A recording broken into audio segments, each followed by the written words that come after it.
ఒక student overall enhancement కి code Gyan దగ్గర ఎంత టైం స్పెండ్ చేయాల్సి ఉంటుంది సార్? సో ఒక స్టూడెంట్ వచ్చి మా దగ్గర ఎన్రోల్ అయితే ఏ ప్రోగ్రామ్ కి ఎన్రోల్ అయినా సరే 4.5 hours ట్రైనింగ్ సెషన్ ఉంటుందండి. లైవ్ ప్రాక్టికల్ ట్రైనింగ్ ఉంటుంది. అంటే థియరీ క్లాసెస్ ఉండవు. కంపెనీకి ఇండస్ట్రీకి ఏం కావాలి, ప్రాక్టికల్ కోడింగ్ స్కిల్స్ కావాలి.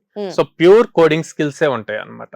4.5 hours క్లాసెస్ ఉంటాయి. ఈ 4.5 hours లో ఫుల్ స్టాక్ అన్నప్పుడు మనకి ఫ్రంట్ ఎండ్ వస్తుంది, బ్యాక్ ఎండ్ వస్తుంది. సో 1.5 hour ఫ్రంట్ ఎండ్ ఉంటుంది, 1.5 hour బ్యాక్ ఎండ్ ఉంటుంది. And rest 1.5 hour aptitude reasoning and communication skills ఉంటాయి అన్నమాట. తర్వాత 2 hours ప్రాక్టీస్ సెషన్ ఉంటుంది. ఈవినింగ్ మళ్ళీ 1/2 hour to 45 minutes online exam ఉంటుంది. ఆ రోజు వీళ్ళు ఏం నేర్చుకున్నారు, ఇది ఒక full day session. Full day session అండి. మార్నింగ్ 9 కి వచ్చి ఈవినింగ్ 5 దాకా ఉంటారు, లైక్ కాలేజ్ లాగానే. So Monday to Saturday same procedure ఉంటుంది.